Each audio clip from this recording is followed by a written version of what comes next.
warahmatullahi wabarakatuh. Perkenalkan, kami dari kelompok 7. Nama saya Sindio Hining Tias dan rekan saya Amara Sofi Fadila. Saya Sylvia Salsabila. Saya Marcella Diva Anggraini. Pada kali ini kita akan membahas bab 11, yaitu pengembangan ilmu pengetahuan dan teknologi atau IPTEK dalam perspektif Islam. Pendahuluan. Di dalam Islam, sangat mementingkan ilmu pengetahuan dan teknologi. Perkembangan dan penguasaan IPTEK dianggap sebagai sarana ibadah kaum muslim kepada Allah Subhanahu wa Ta'ala. Poin-poin penting pada bab ini ada 4.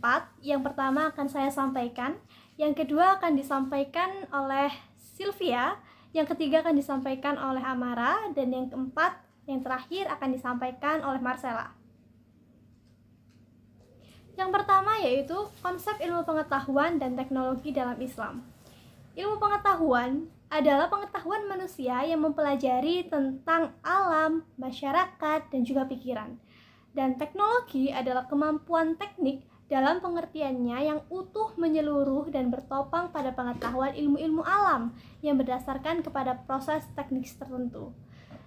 Dan IPTEK atau ilmu pengetahuan dan teknologi adalah ilmu yang mempelajari perkembangan teknologi berdasarkan ilmu pengetahuan untuk perkembangan zaman manusia. Dalam perspektif Islam ada 2 sumber ilmu, yaitu akal dan juga wahyu. Wahyu memiliki sifat abadi atau perennial knowledge karena bersifat mutlak dari masa ke masa. Dan akal bersifat perolehan atau acquired knowledge karena berasal dari pikiran manusia yang bersumber dari pengetahuan ilmu-ilmu alam yang bersandar pada proses teknik tertentu. Dalam pandangan Islam, agama, ilmu pengetahuan, dan juga teknologi terhubung harmonis yang integrasi ke dalam satu sistem disebut dinul Islam. Islam memiliki 3 unsur pokok yaitu akidah, syariah, dan juga akhlak. Hal ini digambarkan seperti sebuah pohon yang tumbuh dengan baik. Iman diidentifikasikan dengan akar dari sebuah pohon yang menopang tegaknya ajaran agama Islam. Ilmu bagaikan batang pohon yang mengeluarkan dahan-dahan dan cabang-cabang ilmu pengetahuan. Sedangkan amal ibarat buah dari pohon tersebut, sehingga buah tersebut dapat bermanfaat untuk perkembangan manusia, bukan untuk merusaknya. 2. Yaitu khazanah kemajuan IPTEK dalam sejarah peradaban Islam.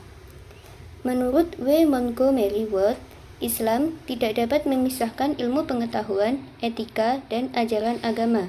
Menurutnya, Islam dan IPTEK itu harus berjalan secara bersama-sama.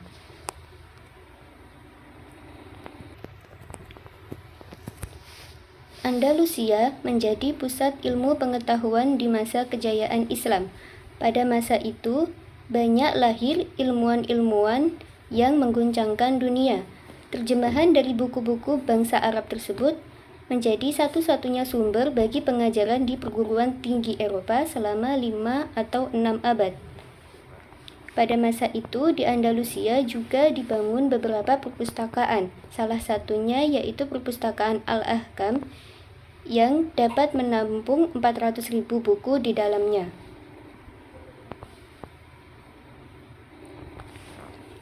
Badri Yatim mengungkapkan bahwa masa pemerintahan Khalifah Abbasiyah telah melahirkan ilmuwan Islam.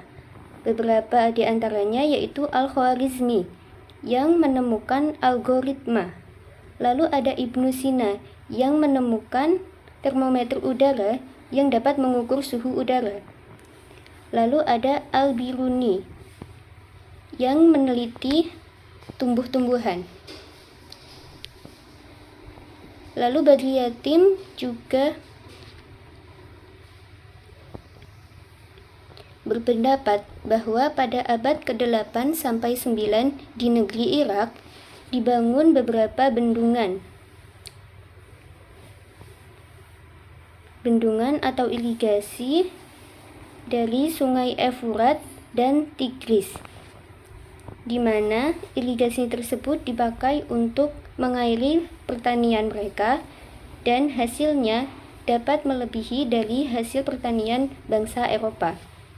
Kemudian adanya kecanggihan di bidang arsitektur pada Masjid Agung Cordoba, Blue Mosque di Konstantinopel, Menara Spiral di Samara, dan Istana Alhambra.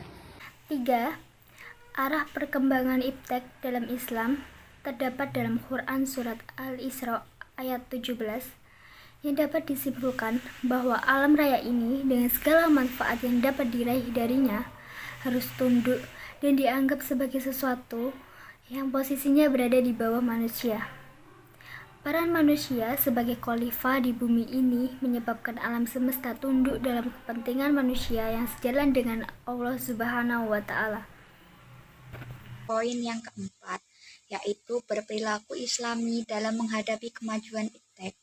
Kemajuan iptek memiliki dampak positif dan dampak negatif. Dampak positif yaitu kemajuan peradaban. Seperti pada saat ini kita dapat berkomunikasi dengan mudah melalui telepon meskipun jarak jauh.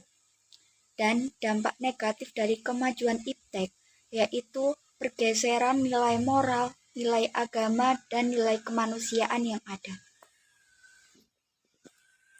Integrasi pendidikan iman dan takwa diperlukan karena 4 alasan. Yang pertama, iptek memberikan manfaat bagi kehidupan jika disertai dengan iman dan takwa yang kuat. 2. Iptek telah merubah pola hidup dan ditakutkan akan berlawanan dengan nilai agama yang ada. Yang ketiga, kita perlu akan kebutuhan spiritual agar tidak lalai dalam kesesatan, khususnya pada zaman sekarang. Yang terakhir, iman dan takwa menjadi kunci dan landasan pegangan bagi manusia dalam kehidupan. Manusia memiliki kenikmatan seperti indera, pikiran, hati, perasaan, dan lain-lain. Dengan kemajuan iptek dan kenikmatan yang kita miliki saat ini, harusnya mampu meningkatkan derajat, terutama dalam hal spiritual. Yang telah kami presentasikan tadi dapat disimpulkan bahwa iptek dikatakan benar apabila bermanfaat dalam artian luas, mengingatkan manusia untuk beribadah kepada Allah dan mengingatkan manusia dalam kedudukannya sebagai khalifah. Sekian dari kelompok kami, kelompok 7. Wassalamualaikum warahmatullahi wabarakatuh.